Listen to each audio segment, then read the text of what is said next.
Welcome in, Shield Brothers and Shield Maidens, to Shield's Rest. This will be our Marvel Rivals wrap-up video for the DC20 character creation series. In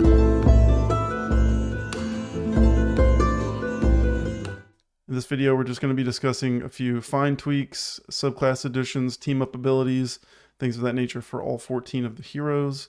And so we'll get started first here with the Hulk.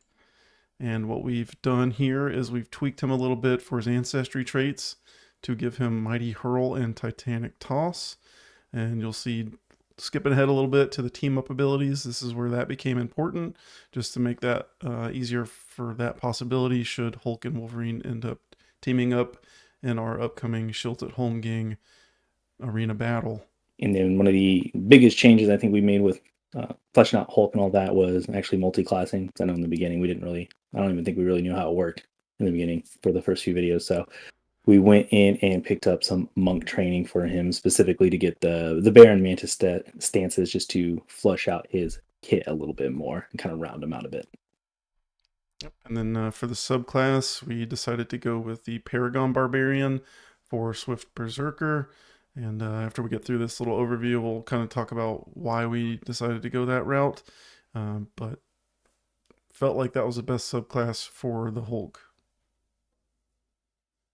Absolutely. And then just to tack on for the last two, real quick with the maneuver, just adding in knockback. I think that was pretty easy kill. I'm surprised we didn't really do it in the beginning. And I'm sure we would have if we actually got into the game and played him, but doing that knockback maneuver.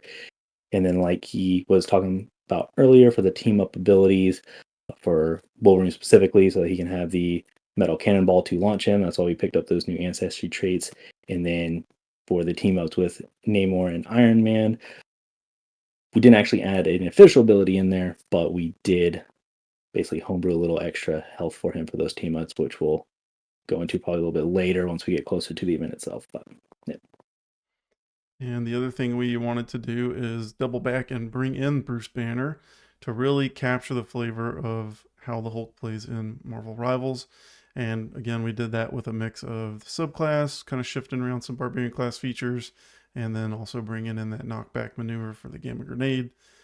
So we will have Bruce Banner in this version as well. And then we have just an overview of all the abilities with the highlighted areas of what we changed for Hero and Monster Hulk. Big changes for the first few builds, and you'll see it here in this one with the Hulk especially, is for these more martial focused ones. We tried to drop the spell casting. I think we leaned more heavily on spells in the beginning until we learned more about the multi-classing, got more comfortable with multi-classing. So here, for example, we dropped Shield of Faith and just relied more on the battle cry, more so trying to focus on the actual class features themselves. I think we got away with ourselves too in the beginning of like, how can I just get this ability represented, as opposed to like highlighting the class and reflavoring the class to match the abilities. So I think that was wouldn't say the challenge, but like most of our work, I think in the beginning for these first few was like, how do we get back to the class, like get back to the barbarian and all that. Yeah, I think we did really well. Also, there were some just general Barbarian changes, such as Brutal Blows. That class feature was removed and then kind of used elsewhere in subclasses. So you'll see that throughout these builds as well, where some abilities that we had before no longer exist. And so we had to either replace them or come up with something else. So that's one thing you note here. And then, like I said, Rage, we just shifted that to Bruce Banner turning into Hero Hulk. So you're already in Rage when you're in Hero Hulk form. So small things like that. But overall, just a couple of tweaks. As far as taking stuff out was the spells, but adding in, like you said, we added in those stances for the monk. But specifically, we just threw bear stance into the Hulk smash. And that's just going to let him do a little bit more damage on the heavy hits and all that. And then throwing in Mantis stance to World Breaker just to assist with the grappling for the his ultimate move where he's slamming him down and stuff like that. All right, then next up we have the Wolverine. Again, just some more ancestry traits here. Wanted to bring in Giant's Resolve and Giant Fortitude because of some other changes to the rogue and things we had to change, which we'll get up to here in a little bit. And then we took away some of the other traits from the human that we didn't really need and just added Giant Born in place of that. And I think another thing too is in the beginning we were like, what's the bare minimum level we could do? And then we moved on to like, how do we just make it happen? So Yeah. that opened up a lot of ancestry traits for us too. So before we had like we were trying to stay under 4 or 5, and now we're like 7. Let's go into cleric, get ancestry, get 2 more. Like I don't, we load up on ancestry traits now. So, Yep. but for the again going into multi-class for this one, we swapped them from Spellblade to Champion. Again, trying to move away from spell casting side of things for these more martial focused characters. But that was just to pick up fighting spirit there for the champion instead of the mags and the heal from Spellblade. Yep. And then with Rogue, we're taking the subclass Long Death, the ability Thousand Cuts. While it doesn't directly play into Marvel Rivals, it does capture that flavor of the Wolverine's abilities and what he normally does. You know, he's ravaging people, so they're going to be bleeding. I just thought that was perfect and the best fit from the Rogue subclass options, other than Paragon. But we also were trying to not just go straight Paragon with everything, though some of them we did use Paragon subclasses predominantly. Yeah, I think the struggle with the subclasses too is not a lot of them just translated directly for us. Hmm. Most of them I like. A lot of them are good. They just didn't fit well for this one. So I'm excited to actually dive into those once we get into more varied builds. But yeah, not using Paragon was a struggle for these because the Paragons are Yeah, really cool too, they as are we'll good. get into. But for wrapping it up here again for maneuvers, just adding more in. I think we would again with the limiting ourselves to like what's the bare minimum, we weren't really utilizing the amount. And I think there's a comment on one video saying, hey, you actually have like 8 maneuvers available. So utilizing all of the maneuvers we can actually use was a big part too, and like fleshing these back out. Um, and then again, starting that team up ability for the fastball social with Hulk. We didn't have to necessarily add anything for Wolverine here because he's the one getting launched. So nothing too crazy came to the build for that. Yeah, we just had to keep small sized. That Yeah. makes it that much more iconic. But yes, and Mhm. then moving into the abilities. So here's kind of the general change up. So you can see across the board kind of some changes, but with Savage Claws, we're taking off Debilitating Strike and we're just flavoring in the power attack just to give it that a little bit more power off of the hit from the main attack there. And swapping on over to Undying Animal. This one we actually did lose evasion is out. So to kind of simulate the evasion, we went with the parry maneuver, which is kind of doing the same thing, just with a different rules regarding it. But so throwing in that extra maneuver let us replace that feature and getting out of the rage as well, moving that around too. Yeah, I think with the Undying Animal specifically too, what I liked about using parry is that it's based on a reaction, and Mhm. in Marvel Rivals that's a button that you press to activate, so it kind of captures that activation of the ability as well. Then for Vicious Rampage, this is where we move Debilitating Strike down to. This pairs up perfectly with the 1,000 Cuts from the Long Death subclass, and so those two together apply a condition and then cause more bleeding from either more damage from that bleeding or from having another condition added. And I think bleed is like one of my favorite conditions in this game too. I Yeah, like to actually have a bleed effect. This yeah, this was like one of my favorite subclasses, like period, reading through.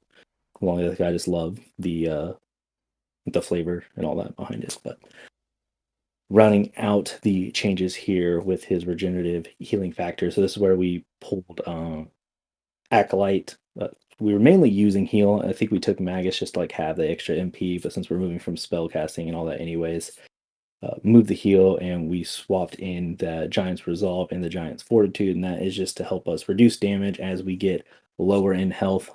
In the game, the regenerative healing factor plays in that way, kind of when he hits 0 health, he gets this big temporary HP boost, and whatever's left over after a certain time, that's the heal you get. So this kind of simulates that, but instead of getting a big heal, you're taking less damage to kind of simulate that temporary health that you're getting, and coupling that with the second wind that we get from the champion to this is more of an on use effect, or when we are in that zone at the start of a turn, it'll kind of kick in to heal us as well. So it's all these little moves to kind of help boost our survivability when we're that close to dying. yeah. We'll say too, and I might mention it a few times in the video, but disclaimer that these are based off the 0.9 rules because 0.9.5 did come out at the time we're making this. However, the Foundry that we're using I'm not expecting that to be ready in time with 9.5, and so we're keeping this with the .9 rules. That's important for things like 1,000 cuts, where the bleeding effects in the game have been changed slightly in 9.5. Next up, we have Storm. So here we're just expanding on the Dragonborn ancestry to get the lightning origin. We didn't have that specifically mentioned last time, but that is maybe obvious, but also important for this build with the couple of changes there. And then I'll take 2 this time, Fry. The Martial Talent Mastery. We're taking that, kind of the opposite of what we've been doing, where we're trying to avoid spells for Martial. Now we're actually bringing Martial into this spellcaster. However, that was necessary for the Heroic Taunt technique, which we'll explain why after we get through this. Right, and then for the subclass, this is again why he was saying we specify that we're picking lightning because we're going with the Draconic Spark for the transmuted spell option. That's going to allow us to basically take any spell that we have and convert it to lightning damage. So it opens the field as far as the spells go. It lets us choose any spell that fits without it necessarily being lightning damage. So very useful. Made it a little easier, as you'll see, or future spell choices. And then I'll tag on to that real quick there. The spellcasting expansion. Again, we were picking up some more spells that weren't necessarily lightning now that we could convert everything to lightning damage. Yep, and so we're picking up Cantrip Dancing Flames, which will explain why. And then also we're taking Tethering Vines and Fire Shield. So you'll see above as well, we're getting rid of Druid Domain. We're going to still capture the same essence of what that is with all of the changes, Heroic Taunt, Tethering Vines, etc. And then just the team up ability there, Fry. Yep, we do have Thor there, and that's where her team up ability is going to come from. For in the game, Thor grants Storm a new ability, Charge Gale, which is a kind of chain lightning effect. That brings us to her abilities. So again, coming off of that team up ability, the Charge Gale, this is actually bringing her a new ability if you have Thor on your team. And simple enough, it's just Lightning Bolt with the chain enhancement, which we've labeled the costs by everything as well, so you can kind of keep track of what you're going to be using resource-wise. But that will be the team up ability, Lightning Bolt with the chain enhancement. And then move it on down to her Goddess boost. So this is where we were able to, or we dropped Druid Domain. One of the main reasons I think we wanted to drop it too was we kind of the opposite in the beginning, where we were like not using enough multi-class. I think we got to the point where we were multi-classing too much, and again, not focusing on the class we wanted to emulate. So we wanted to make sure the builds were at least incorporating the core class. So I think before this Goddess boost, which was like one of her main abilities, it was a combination of Bard and Druid. So not even the sorcerer at all. So Right. dropped the Druid, kept the Bard just for the fast tempo and the battle ballad. Common thing you'll see through all these builds. I have a lot to say about this ability. It's very strong, but we combined it with spells now instead of the Druid domain. So for specifically for tornado mode with the fast tempo, we're going to use Tethering Vines and then changing that damage into the lightning damage. And that is going to slow the enemies down, potentially barring any saves and all that. And then with the Battle Ballad, incorporating that with Dancing Flames, and again, transmitting that into lightning damage. And this allows us to basically, when we activate Dancing Flames, depending on how well we roll on it, summon anywhere from, I think, 2 to 4 or 5 fireballs that we've converted to lightning balls, and then at the same time we're going to detonate them on those targets. So we'll summon them on the targets and then detonate them, and that will simulate the kind of lightning bolts that she is setting off in the area around her. So I actually do like this a lot more than we did with the Druid Domain. Fits a lot better to the character. Yeah, and I think we kind of, knew that going into it. We didn't have the subclasses at the time, and I think perfect answer right there. Draconic Spark brought us that missing element that allowed us to tweak it a little bit more and capture it in an even better way. Same thing with the ultimate ability, the Omega Hurricane. Reaching back into that martial side, this is where we brought in Heroic Taunt. That was the best thing we could find for the flavor to pull the targets in. Heroic Taunt makes them come and attack you, so they're going to be forced to come into your Omega Hurricane. And then we're just keeping the quickened, we're switching, from Careful Spell to Quicken Spell, and adding the Fire Shield on there as well to give her that temporary HP, make her more sturdy while she's got all these people taunted at her. And we just got rid of all the Druid stuff so that we could really slim down on the multi-class options and highlight the sorcerer class. Next up, we have Captain America. With this, we are making changes to what we took for the multi-class talent at level 2. We're dropping the packed weapon, and even though we didn't prepare it for this video, that's my fault. You can flavor a shield as a custom weapon and really give it everything you need to have the throw property, toss property, etc. So we're just changing from needing packed weapon to just using the system that exists and creating our own custom shield to operate in the way that packed weapon allowed it to do. And we're also taking Monk as a subclass here to give the Gazelle and Bull stances, which again we'll get into after this. And that, and we kind of touched on it, when we did Magik as well, a little bit here. Definitely dig into those like equipment side of thing, because I think it was when we were just reading through it, and I was like, oh, they have rules to make custom weapons, custom armor, custom magic weapon. And I love that about it, where it's you don't have to homebrew a rule, right? It's right there.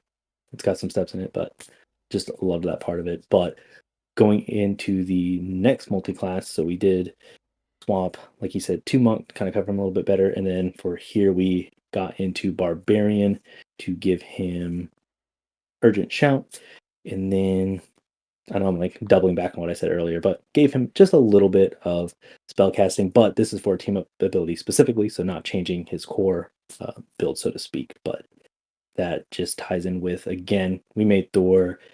Thor grants him lightning damage to his shield, so to do that, we took up lightning blade. Please. And I forgot to highlight one piece here, so I might fix that in post. But we also took the subclass Crusader, and that's going to bring us the Virtuous Vanguard for specifically the Restoring Rally that we'll talk about there. And I'll just close this one out with the team up ability. We get the Voltaic Union, which gives charged Aegis, which replaces the Sentinel Strike.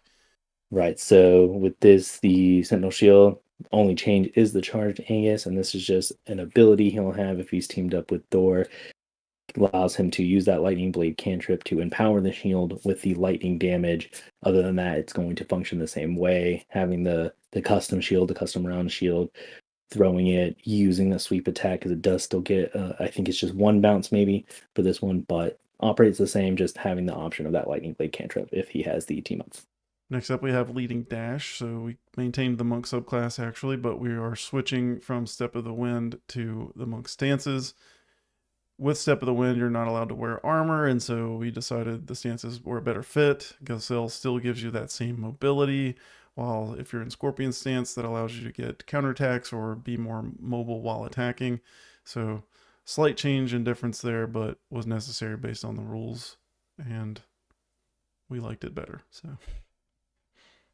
And then finishing up with Liberty Rush. This is where we pull in, again, stepping away from Step and Wind, and we're going into Bull Stance. So this is the one we will always have, and then the Gazelle or Scorpion is kind of dealer's choice on there.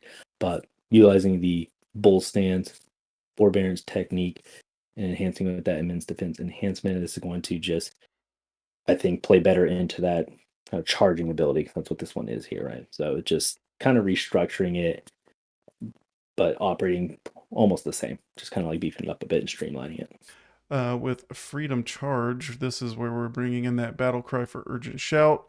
Just felt like this was a great way to capture the Captain America Avengers Assemble type feel, and also this was a way to give all of your allies the movement speed increase, where the Commander's Call and Commanding Aura weren't really able to do that beforehand. So we're just tagging that on as another way to really comprehensively capture the Freedom Charge.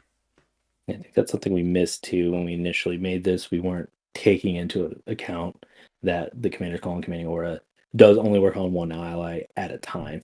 I think it's possible to maybe use more than one, but you're spending an AP rapidly to do so. So this allows us to make it that group check instead of just like picking one person and going. We have the Friendly Neighborhood Spider-Man. So what we're taking here, we do pick up some Beastborn stuff, again, more for flavor, the Hazardous Hide specifically, which goes into the team-up ability a little bit later.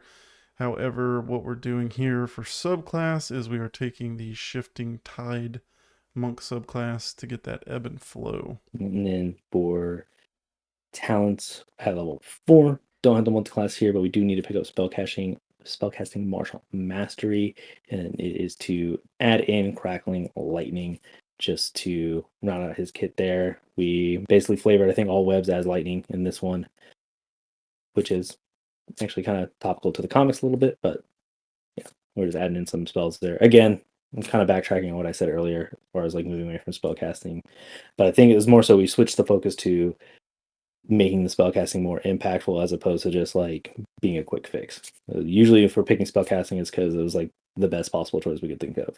Hopefully, unless we're wrong, let us know in the comments there. Try to make this one a little easier to read without covering Fry's face up here, but this is going to be what he looks like in the end. So again, only things really changing are the ebb and flow from the subclass. We're adding that into the spectacular spin. Thought that was a great way to capture that more mobile, punching everywhere, doing multi-attacks on individuals. So perfect for what that was somewhat missing as well, because before it was kind of basic, but this kind of polished it off. And then there you see the crackling lightning is used for his suit expulsion ability that he gets when he teams up with Venom. So in the game, it's the constant Venom black tendrils coming off him, and here we're going to use crackling lightning to simulate that using the sphere option. So it really, thankfully, when we built him, he built out really well. This was, I think, the one I was afraid of the most to change just because of all the little things that he had, but I think he was solid to begin with, and the subclass just kind of like fitted perfectly with him. Most notable change here for Iron Man is from gaining the subclass Paragon Wizard Crown Sigil ability. This essentially allows you to take the Arcane Sigil and attach it to yourself versus a space. So exactly what we were missing again, just like the other builds, this helps polish it off.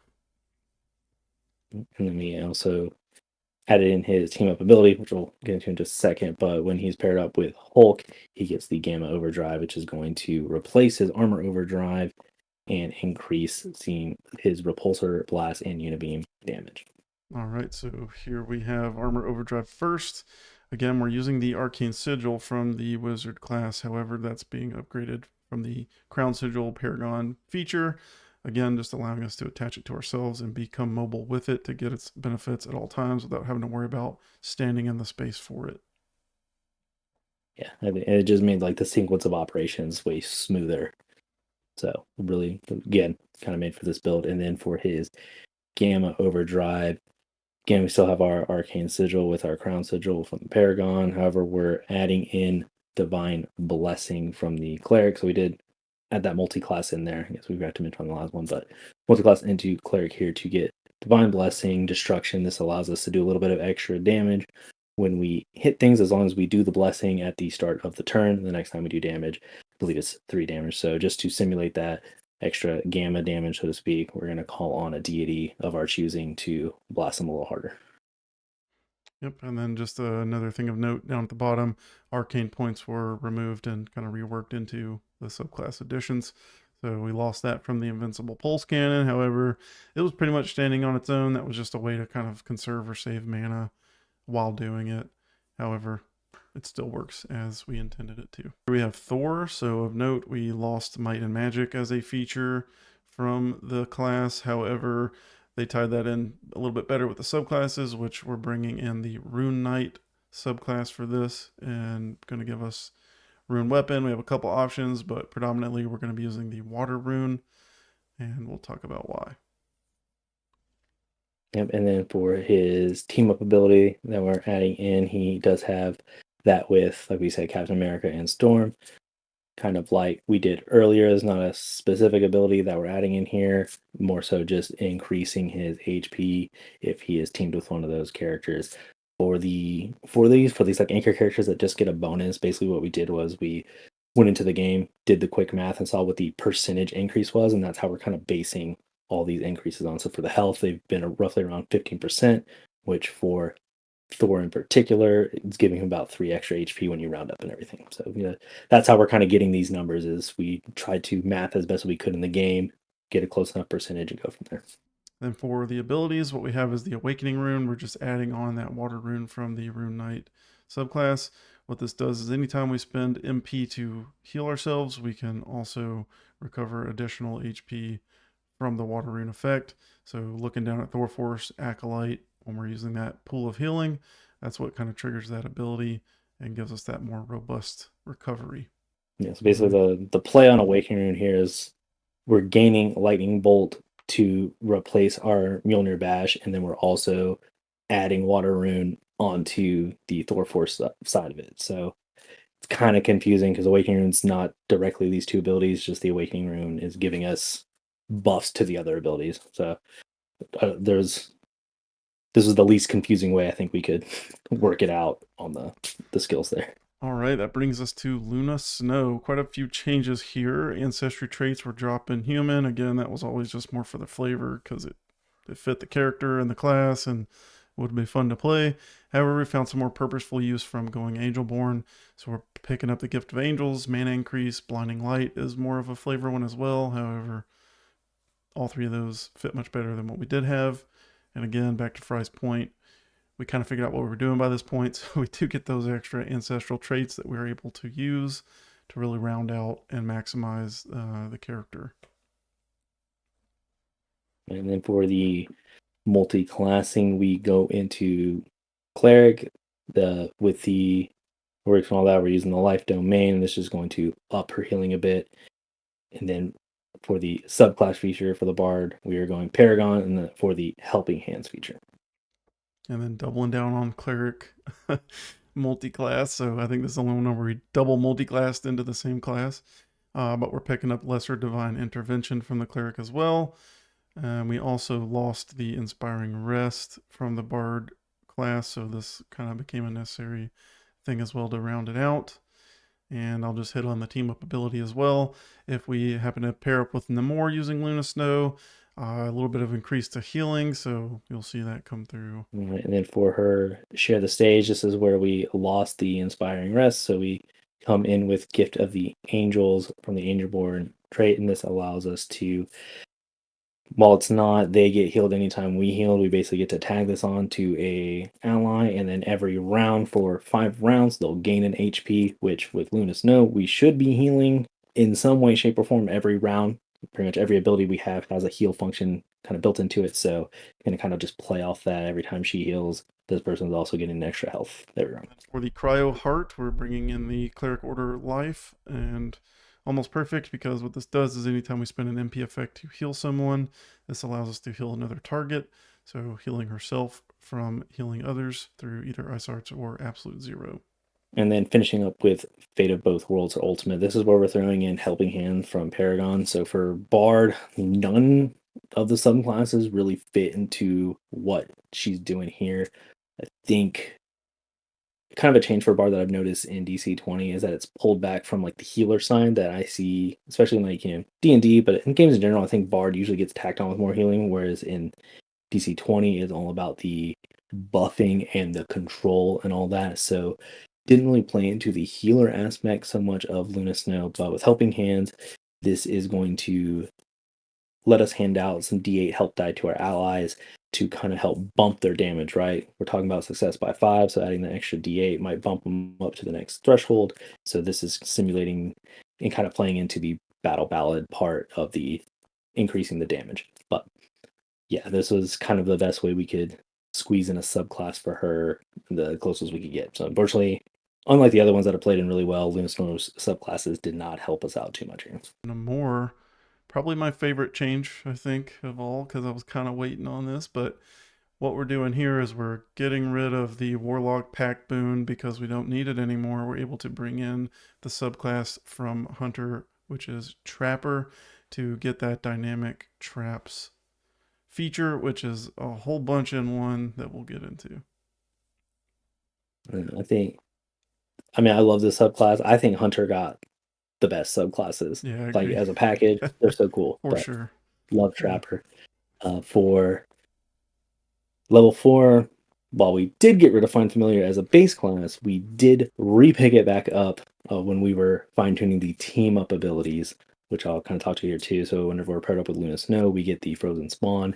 This gives us an enhanced turret with more health, more damage, slows effects. So this is where basically kind of moved the Find Familiar to, we got more basic turrets, and now the Find Familiar has become our team-up stronger turret. So Yep. And so just taking a more defined look at that again for Aquatic Dominion, we're taking Find Familiar off of that and we're bringing in the dynamic traps. And with dynamic traps, you can prepare traps, set traps, activate traps, recover traps, and also flavor in Hunter Strike related things to your traps. So you can either even further personalize the traps. And this allows the traps. Basically, we're capturing the octopus turrets as the traps. You can place them in the space you'd like. You can force them to activate, or they can be activated when someone steps into it. They are not ranged attacks. So that's the one maybe counter side to it, is that it's a melee in reach attack when it's activated. However, we'll talk about if Luna Snow's on your team. right, so with Luna Snow, we get the, like I said, the Find Familiar. The difference in how we got this too is we previously got it through the packed boons. We were multiclassing into Warlock, so it by default made it a little easier to play with. It gave us free bonuses to the Find Familiar, like we could pick traits that came with some extra points. We don't have that here, so that's where the extra mana point cost comes into play. But we're still using basically the same exact abilities. We're getting the Familiar attack and Predator. I think we maybe dropped one, so we don't have to spend as much mana. But this allows the Familiar to still attack, which by default Familiar cannot attack, and Predator allows us to do a little bit of extra damage once the target is bloodied. And this is just to again simulate that frenzy mode when he hits him with that. I think it's the Wrath of the Seven Seas, that kind of harder hitting spear mode, going to help him do a little damage, because we're hoping when you do that, takes him into that bloody condition, and that's where you get the extra damage. But the kind of wanted to double back to onto the traps. My favorite part about it, what makes works right, is you can still flavor the octopuses, right? You can say, oh, the octopus are here, here, and here. For the traps, you set them in a space within like 5 spaces of you, and that means you can put them on the target. You can put them like right next to Yeah. the target, and they are invisible when summoned. So it'll be interesting to see how that plays. So basically, once you get into range of all of them, you summon all your traps. I think we have 3, right? So you can Yep. spend 3 Three AP on that first round, modifier. including the movement, and you put the traps either right under or right next to those targets, and they don't know they're there. And once you leave the spot is when they take the damage. So that's kind of how you're simulating the shot, right? So you can say your turrets are in any location and they don't shoot until the target moves kind of closer to you. And that's how you're kind of simulating that. So a lot of flavor more so built into it, role play to it, but I think it works out so pretty well. And like I said, the trap, I love the traps. The trap, once I was reading it, it didn't make sense at first, and then it finally clicked. I'm like, this is a top like 3 subclass for me. It's so cool, so Yeah. fun. Yeah. I think this is definitely an impactful one, and it's fun. And I'm hoping that somebody picks Namor Yeah. so that we can see that in action. But yeah, I'm very interested to see that trapper come into play in a combat scenario.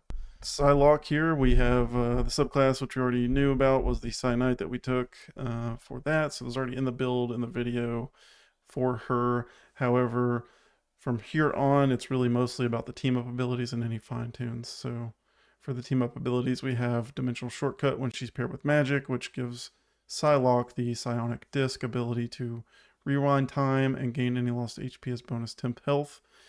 We're actively still trying to figure out what we're going to do for that, but we will probably flavor in a custom ability that helps capture that the best we can, such as activating when you're bloodied or something like that to give you that HP recovery slightly. Looking at abilities, just kind of throwing it up there that there were no changes to this. Like you said, this was the first one where we already had subclasses kind of built in, and just to kind of put stuff on the Cyanite was really kind of made for Psylocke, played in perfectly, so we didn't have to do too much research into this one, just the team up ability. Yeah, look at this. It looks like the most straightforward and clean cut, but I guarantee she will do some work if someone plays her.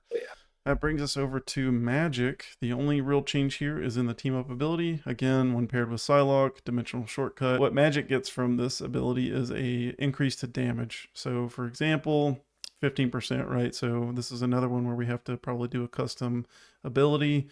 You would have to hit at least 4 damage to get any benefit from this based on the quick, easy math. But just know she already does some damage, gonna do more damage. Definitely a threat, in my opinion. Especially comboed with Psylocke, who Yeah. also does. a lot of damage. That's going to be a nasty duo. Okay. Yeah, I agree. But again, looking at her abilities here, no significant changes, just adding in that team up ability to make her do even more damage. So That brings us over to Mantis. However, we regret to tell you that there's no changes here really to Mantis. So she doesn't get a team up ability, and she was built later on. So we kind of already had subclasses and everything in mind and planned out. We did take another look at her. However, felt like we were pretty happy with everything she already had. yeah, again, just looking at her abilities, just showcase them here. It didn't change much. The team up ability she would have in game at the time was Adam Warlock would be like the main one. I think there was another one off the top of my head, but he was in the talks for Cleric. However, as we'll see, and we talked about before, we went with Cloak and Dagger, and I think that was more so just because that sounded more fun and challenged us a little more to try and basically build two characters into one class. So we kind of sacrificed the option of having team up abilities for them to have a little bit more fun and unique take on the Cleric side. So. But still a great independent character, a lot of power heals and things like that to support your allies. So don't think this means like she's not worth playing, because I think she could definitely stand her own. To Cloak and Dagger, also one of the final builds we were doing, so already had everything kind of already figured out. No changes here, no team up ability or anything of that nature.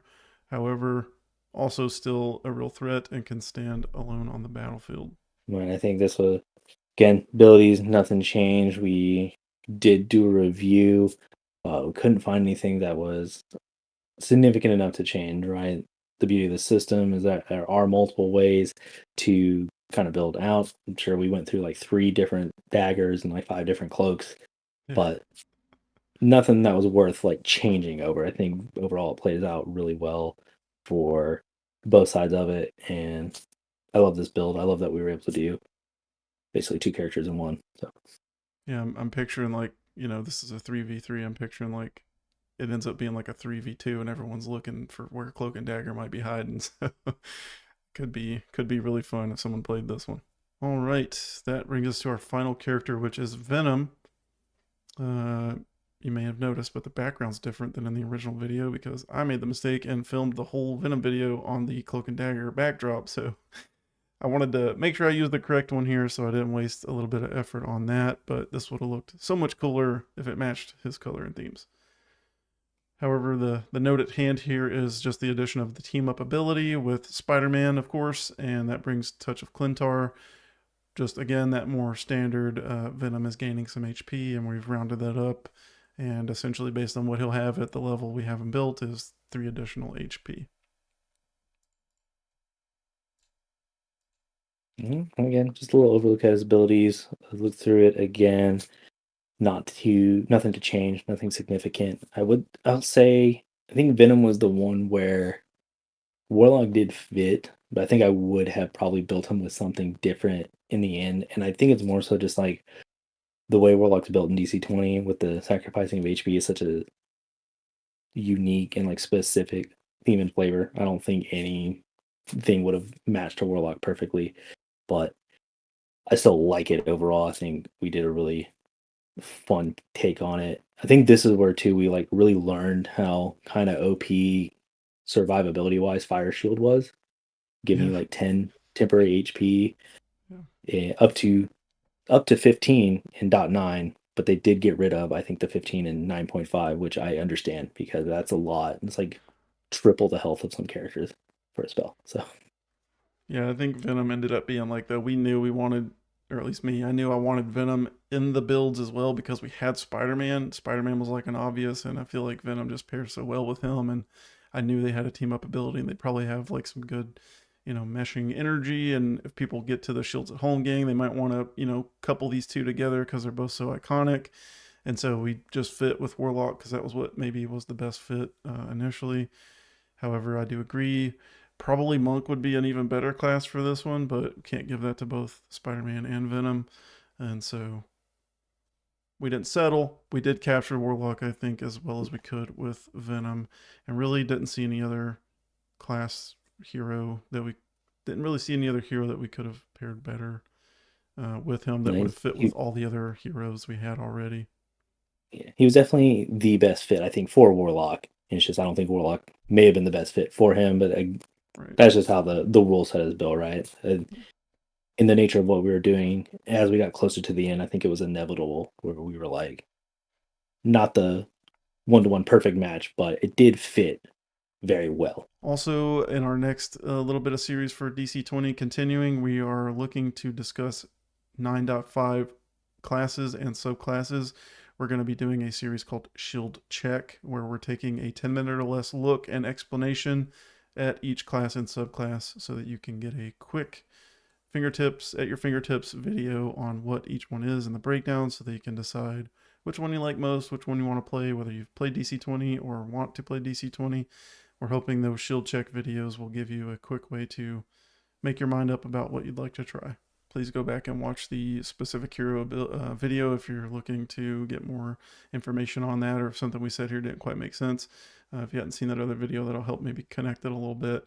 And for those participants, we recently chose the ones that are going to be playing with us, so hopefully we'll hear from them. We can find out which ones they're interested to play, and we can further streamline everything and talk through it all to make sure it's squared away for the big event that we're hoping will be extremely successful. Until then, we appreciate all the love and support. Subscribe, share with a friend, comment, and until next time, keep that shield wall strong.